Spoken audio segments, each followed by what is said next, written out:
এমন কিছু দোয়া রয়েছে যেই দোয়াগুলো নবীজি সাল্লাল্লাহু আলাইহি ওয়াসাল্লাম শিখিয়ে দিয়েছেন। সেই দোয়াগুলো যদি মাহে রমাদানের মধ্যে বেশি বেশি পাঠ করতে পারেন, নবীজির হাদিস প্রমাণ বহন করেন, রব্বে কাবার কসম আপনার জীবনের যৌবনের সকল গুনাহ আল্লাহ তাআলা ক্ষমা করে দিবেন। ইভেন নবীজি সাল্লাল্লাহু আলাইহি ওয়াসাল্লাম আপনার জন্য সুপারিশ করে জান্নাতের ভেতর ঢুকিয়ে দিবেন।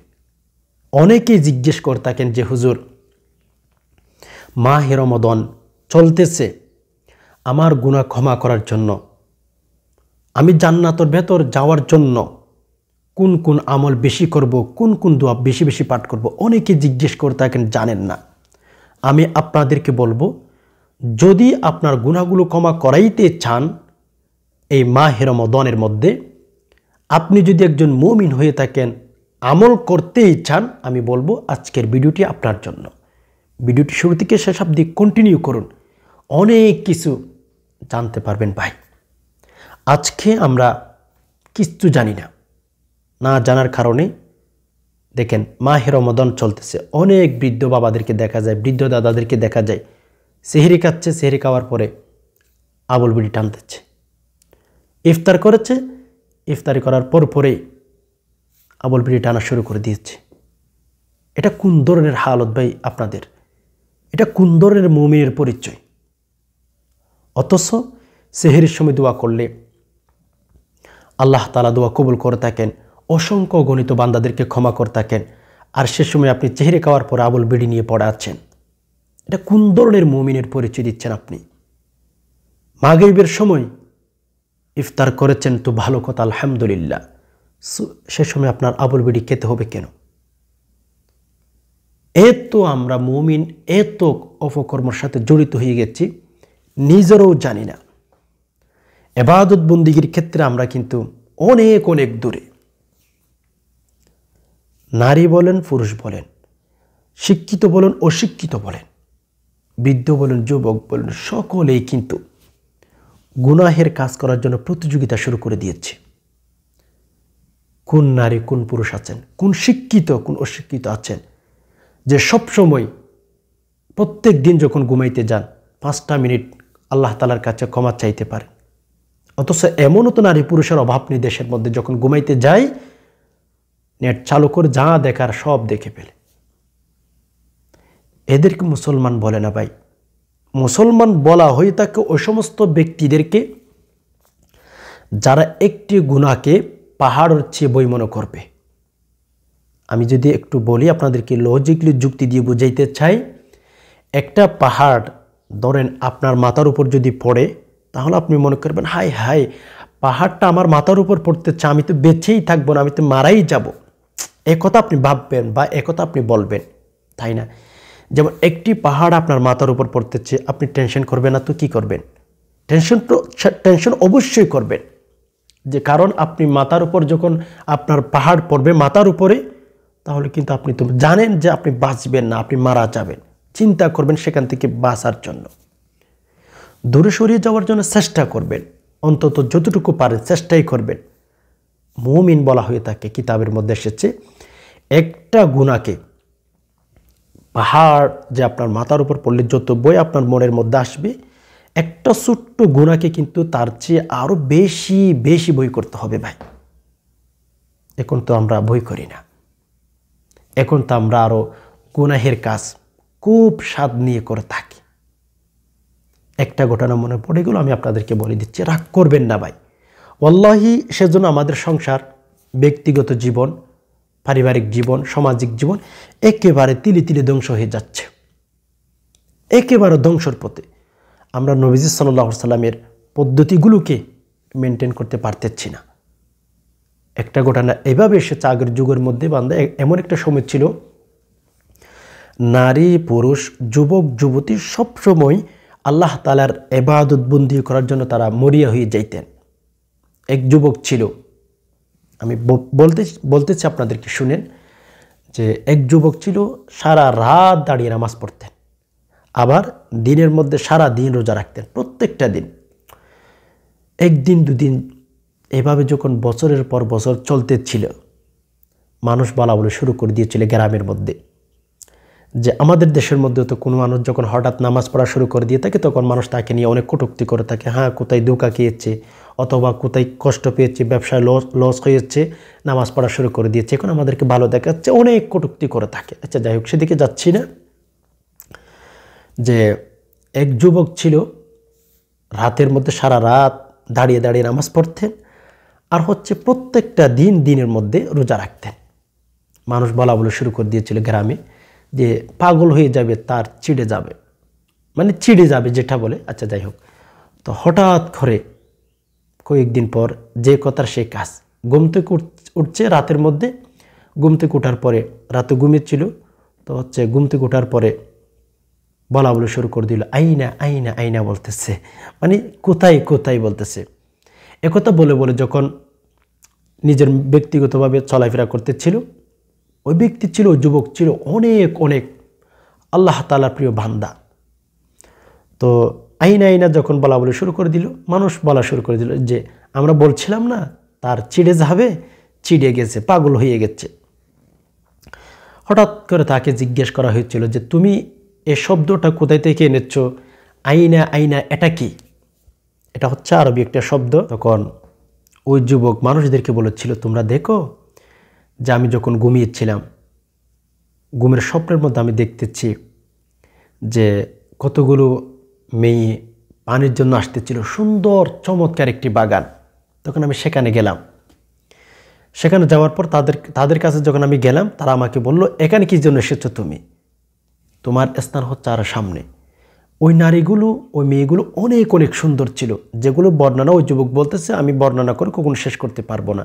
ওই নারীগুলো বলতেছিল যে আমরা তো এখানে এসেছি কলসি নিয়ে পানি নেওয়ার জন্য, আমাদের কাছে মেহমান আসবে তার সেবা করার জন্য, তাকে পানি পান করার জন্য, পানির জন্য এসেছি। আচ্ছা, এরা বলেছিল যে আরো সামনে যাও, আরো সামনে গেলে তোমার জন্য যারা অপেক্ষা করতেছে তাদেরকে পেয়ে যাইবা। তো ওই যুবক স্বপ্নের মধ্যে দেখতে পেয়েছিল যে তাকে বলা হয়েছিল আরো সামনে যাওয়ার জন্য, আরো সামনে গেলেন। আচ্ছা, সেখানে যাওয়ার পর অনেক সুন্দর রমণী মেয়ে, যুবক বলতেছিল। তখন ওখানে যখন গেলেন, তারা বলতেছে আরো সামনে যাও। ওখানে যাওয়ার পর আরো সুন্দর, যেগুলো বর্ণনা করে যুবক বলতেছে কখনো শেষ করা যায় না। এইভাবে যেতে যেতে অনেক অনেক জায়গার মধ্যে গিয়েছিলেন। স্বপ্নের মধ্যে যুবক এমন একটা জায়গার মধ্যে গিয়েছিলেন যে নারীগুলো, যে মেয়েগুলো ছিল অনেক সুন্দর, ভাই এগুলো বর্ণনা করে কিতাবের মধ্যে যেভাবে এসেছে শেষ করা যায় না। ওই যুবক নারীগুলোকে দেখে পাগল হয়ে গেছে। মানুষ সুন্দর হয়তো হয় কিভাবে ভাবে, এত সুন্দর হয় কিভাবে, জায়গা সুন্দর হয়তো হয় কিভাবে, এত সুন্দর, পাগল হয়ে গেছিল। ঘুম থেকে উঠে যখন ঘুম ভেঙে গিয়েছিল, তখন ওই যে জিনিসগুলো খুঁজতেছিল, আইনা তোমরা কোথায়, তোমরা কোথায়। একেবারে শেষে যে মেয়েগুলো তার জন্য অপেক্ষা করতেছিল, তারা বলতেছিল তুমি রোজা রেখেছ আমরা জানি, কিন্তু তোমার ইফতার হবে আজকে আমাদের সাথে, অর্থাৎ তুমি দুনিয়ার মধ্যে আর থাকবে না, আমাদের কাছে চলে আসবা। সুবহানাল্লাহ। দুনিয়ার মধ্যে থাকা অবস্থায় ভাই জান্নাতে হুর দেখেছে। কেন? সারা রাত দাঁড়িয়ে নামাজ, সারা দিন প্রত্যেকটা দিনের মধ্যে রোজা রাখতেন। তো যে কথার সেই কাজ, সেই দিনের মধ্যে তার ইন্তেকাল হয়ে গেছে। এদেরকে বলা হয়ে থাকে প্রকৃতপক্ষে মুসলমান, মুমিন। তারা সারা রাত নামাজ পড়তেন, সারা দিন রোজা রাখতেন। এখন আমাদের অবস্থা একটু চিন্তা করেন, এই মাহে রমাদান চলতেছে, এটা হচ্ছে ইবাদতের মৌসুম। এজন্য বদদুয়া করেছেন নবীজি সাল্লাল্লাহু আলাইহি ওয়াসাল্লাম, মসজিদে নববীর মধ্যে বদদুয়া করেছিলেন কিছু মানুষের জন্য। সেখান থেকে এক প্রকার মানুষ যারা মাহে রমাদান পাবে অথচ তাদের গুনাহগুলো ক্ষমা করে নিতে পারবে না, আল্লাহ তাআলা তাদেরকে যেন ধ্বংস করে দেন, তাদের জীবনের মধ্যে যেন অশান্তি দেন, আল্লাহ তাআলার কাছে দোয়া করেছিলেন। সাথে ছিলেন জিবরীল আলাইহিস সালাতু ওয়াস সালাম। আমি তো বলি তাদের সাথে আল্লাহ একমত ছিলেন, বাস এতটুকু। যে কাজের মধ্যে নবীজি এক, জিবরাইল এক, সেখানে আল্লাহ তাআলা এক হবেন না, সেটা প্রশ্নই আসে না। বদদুয়া করেছিলেন। কেন করেছেন দেখেন, যে এত বড় একটা ইবাদতের মৌসুম মাহে রমাদান, এই মাসের মধ্যে নফল পড়লে ফরজ হয়ে যায়, ফরজ পড়লে 70 গুণ আল্লাহ তাআলা বৃদ্ধি করে দিয়ে থাকেন। এরপরেও আপনি যদি গুনাহগুলো ক্ষমা করে নিতে না পারেন, এত সুযোগ পাওয়ার পরেও, তাহলে আপনার জন্য বদদুয়া না করে কার জন্য করবে? শুধু তাই নয়, প্রত্যেক দিন মাগরিবের সময়, ইফতারের সময় 70,000 মানুষদেরকে আল্লাহ তাআলা ক্ষমা করে দিয়ে থাকেন, বিনা হিসাবে তাদেরকে ক্ষমা করে থাকেন। হে গোলাম, এত সুযোগ পাওয়ার পরেও আপনি আমি যদি ক্ষমা করতে না পারি, আমাদের আমলনামার মধ্যে গুনাহের দফতরের মধ্যে যদি এখনো পর্যন্ত গুনাহ বাকি থাকে, তাহলে আমাদের জন্য বদদুয়া না করে কার জন্য বদদুয়া করবেন? আমাদেরকে ধ্বংস না করে দিয়ে কাদেরকে ধ্বংস করে দিবেন? একটু লজিকলি বুঝান। সেজন্য আসেন ভাই, মাহে রমাদান ধরে রাখতে পারবেন না, এটা যেতেই আছে নিজের গতিতে। সো অ্যাকচুয়ালি আমাদের আমল করে রব্বুল আলমিনের কাছে দেখাইতে হবে। তো আমি আর বেশি কথা বাড়াচ্ছি না, আমার মেইন আলোচনার দিকে কামব্যাক করতেছি। সো আমরা গুনাহ ক্ষমা করার জন্য যদি পারি সেহরির সময় এই দোয়াগুলো পাঠ করব। আর যদি সেহরির সময় না পারেন, আমি বলবো মাগরিবের সময় পাঠ করবেন। বাস যে কোনো সময় যদি পারেন দোয়াগুলো পাঠ করবেন, ইনশাআল্লাহ জীবনের যৌবনের সকল গুনাহ ক্ষমা করে দিবেন। রব্বে কাবার কসম গুনাহ ক্ষমা করে দিবেন। ইভেন নবীজি সাল্লাল্লাহু আলাইহি সাল্লাম হাত ধরে জান্নাতের ভেতরে ঢুকিয়ে দিবেন। ভাই, তো কেন আমল করবেন না? কেন জান্নাতের উপযুক্ত হয়ে দুনিয়া থেকে বিদায় হবেন না? একটু আমাকে বোঝান। সো আমি বলবো ভাই, আমল করতে হবে, গুনাহ ক্ষমা করে দুনিয়া থেকে বিদায় হতে হবে। সম্মানিত দিনী ভাই বোন, যদি পারেন একটু চেষ্টা করবেন শেষ রাতের মধ্যে পাঠ করার জন্য। শেষ রাতের দোয়া আল্লাহ তাআলা কবুল করে থাকেন, তাদেরকে ফিরিয়ে দেন না। শেষ রাতে দোয়া করতে পারলেই তাদের আমল নামা আল্লাহ তাআলা এমনভাবে পরিষ্কার করে দেন, তাদের আমল নামার মধ্যে কোনো গুনাহের দাগ থাকে না। মুহূর্তের মধ্যে আল্লাহ তাআলা ক্ষমা করে দিয়ে থাকেন। সুবহানাল্লাহ। সেজন্য সম্মানিত দিনী ভাই বোন, আমি বলবো আপনাদেরকে শেষ রাতে যদি পারেন পাঠ করবেন। সেহরির সময় একটু আগে উঠে যাবেন। যে ধরেন আপনি খাবার খাবেন 40 মিনিট বা 50 মিনিট অথবা 1 ঘন্টা আগে উঠতে পারেন। 2 রাকাত, 4 রাকাত অথবা 6 রাকাত, 8 রাকাত তাহাজ্জুদের নামাজ আদায় করার পরে এই দোয়াগুলো পাঠ করবেন। আমি স্ক্রিন উচ্চারণ দিয়ে দিতেছি, যারা মুখস্থ পারবেন না আপনারা দেখে দেখে পাঠ করলে গুনাহ ক্ষমা করে দিবেন। 1 নাম্বার, যখন শেষ রাত উঠবেন কাবলামুখী হয়ে বসে যদি পারেন একটি ইস্তেগফার পাঠ করবেন।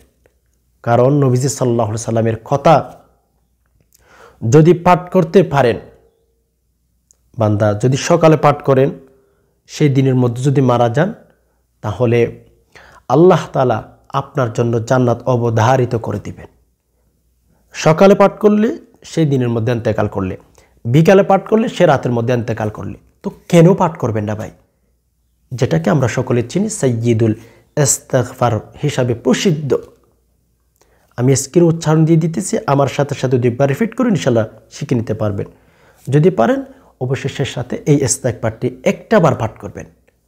আল্লাহুম্মা আনতা রব্বি লা ইলাহা ইল্লা আনতা খলাকতানি ওয়া আনা আবদুকা ওয়া আনা আলা আহদিকা ওয়া ওয়া'দিকা মাসতাতাতু আউযু বিকা মিন শাররি মা সানা'তু আবু'ু লাকা বিনি'মাতিকা আলাইয়া ওয়া আবু'ু বিযামবি ফাগফিরলি ফাইন্নাহু লা ইয়াগফিরুয যুনুবা ইল্লা আনতা। আমি আবার বলতেছি, আল্লাহুম্মা আনতা রব্বি লা ইলাহা ইল্লা আনতা খলাকতানি ওয়া আনা আবদুকা ওয়া আনা আলা আহদিকা ওয়া ওয়া'দিকা মাসতাতাতু আউযু বিকা মিন শাররি মা সানা'তু আবু'ু লাকা বিনি'মাতিকা আলাইয়া ওয়া আবু'ু বিযামবি ফাগফিরলি ফাইন্নাহু লা ইয়াগফিরুয যুনুবা ইল্লা আনতা। আবার বলতেছি, একটু খেয়াল করেন। হ্যাঁ, আল্লাহুম্মা আনতা রব্বি লা ইলাহা ইল্লা আনতা খলাকতানি ওয়া আনা আবদুকা ওয়া আনা আলা আহদিকা ওয়া ওয়া'দিকা মাসতাতাতু আউযু বিকা মিন শাররি মা সানা'তু আবু'ু লাকা বিনি'মাতিকা আলাইয়া ওয়া আবু'ু বিযামবি ফাগফিরলি ফাইন্নাহু লা ইয়াগফিরুয যুনুবা ইল্লা আনতা। এটি পাঠ করবেন, শিখে নেবেন। 2-1 বার রিপিট করলে ইনশাআল্লাহ শিখে নিতে পারবেন। যদি মুখস্থ না পারেন দেখে দেখে পাঠ করেন।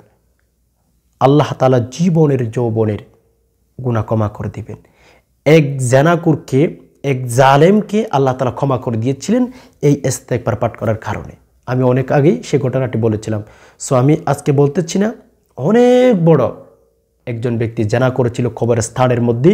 এই ইস্তেগফার পাঠ করার কারণে আল্লাহ তাআলা কবরস্থানের মধ্যে যে জানা করার কারণে গুনাহ হয়েছিল সেই গুনাহ পর্যন্ত এই ইস্তেগফারের কারণে ক্ষমা করে দিয়েছিলেন। সুবহানাল্লাহ।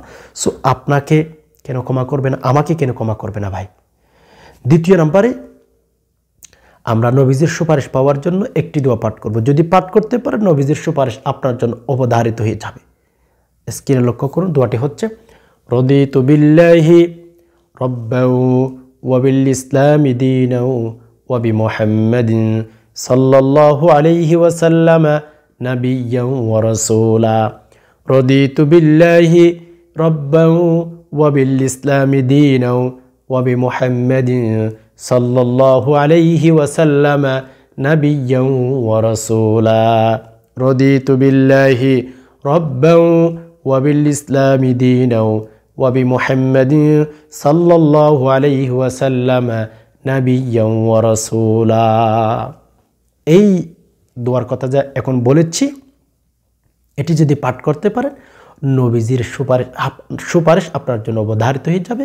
নবীজি আপনার হাত ধরে জান্নাতের ভেতর ঢুকিয়ে দিবেন। সুবহানাল্লাহ। সো ভাই, এই দুটি দোয়া দেখেন, যদি পারেন শেষ রাতে পাঠ করবেন, আর যদি না পারেন তাহলে ইফতারের সময় পাঠ করবেন। এরপরেও এই দুটি দোয়া বেশি বেশি পাঠ করেন, সকালে বিকালে যখনই হাতে সময় থাকবে আমি বলবো এই দুটি দোয়া পাঠ করেন। ইনশাআল্লাহ ঠকবেন না ভাই। যতই গুনাহ থাকুক ক্ষমা করবেন। নবীজি যদি তোমার জন্য সুপারিশ করে আর আমার জন্য যদি সুপারিশ করে আর আল্লাহ তাআলা নবীজির সুপারিশ কবুল করবেন না, এই কথা কখনো হতে পারে না। নবীজির সুপারিশ করার সাথে সাথে তোমার আমার জীবনের যৌবনের সকল গুনাহ আল্লাহ তাআলা ক্ষমা করে দিবেন, আমাদেরকে জান্নাতের উপযুক্ত করে দিবেন ইনশাআল্লাহ। যদি নবীজির সুপারিশ না পান ভাই, আপনি যদি দুনিয়াতে থাকা অবস্থায় আমল না করেন তাহলে নবীজি তো আপনার জন্য সুপারিশ করবে না। নবীজির সুপারিশ পাওয়ার জন্য নবীজির সুন্নাহ মোতাবেক জীবন করতে হবে। নবীজি সাল্লাল্লাহু আলাইহি ওয়াসাল্লাম যে যে আমলগুলো করার জন্য বলেছেন সে আমলগুলো বেশি বেশি করতে হবে। বাস আমল করতে পারলেই কিন্তু নবীজি আপনার পক্ষে থাকবে, আমার পক্ষে থাকবে। আর নবীজি যদি আপনার পক্ষে আমার পক্ষে থাকে তাহলে আমাদেরকে কেউ ঠকাইতে পারবে না, কেউ দৌড় রাখতে পারবে না, জাহান্নামে আমরা কখনো যাব না। সম্মানিত দিনী ভাই বোন, এই মাহে রমাদান ইবাদতের মৌসুম, আল্লাহ তাআলা অসংখ্য অগণিত বান্দাদেরকে ক্ষমা করে থাকেন। এত সুযোগ পাওয়ার পরেও যদি আমরা ক্ষমা করে নিতে না পারি, আমাদের আমলনামার মধ্যে যদি গুনাহ থেকেই যায়, তো ভাই আমাদের মতো হতভাগা, আমাদের মতো পুরা কপাল আর কে হতে পারে? যদি নফল পড়েন, ফরজ করে দেন, আল্লাহ তাআলা ফরজ হিসাবে নাকি পাবেন। ফরজ আদায় করলে 70 গুণ বাড়িয়ে দিবেন। এত এত নেকির মৌসুমে, এত গুরুত্বপূর্ণ একটি মাসে আমরা যদি গুনাহগুলো ক্ষমা করতে না পারি, গুনাহগুলো যদি থেকেই যায়, সো আল্লাহ তাআলা যে আমাদেরকে জান্নাত দিবেন সেটা আমরা আশা করতে পারি না। সো আসেন নিজেকে একটু আমল সাজাই, বেশি বেশি আমল করি। বিশেষ করে আজকে আমরা যে দুটি দোয়া শিখে নিচ্ছি, এই দুটি দোয়া বেশি বেশি পাঠ করার চেষ্টা করব।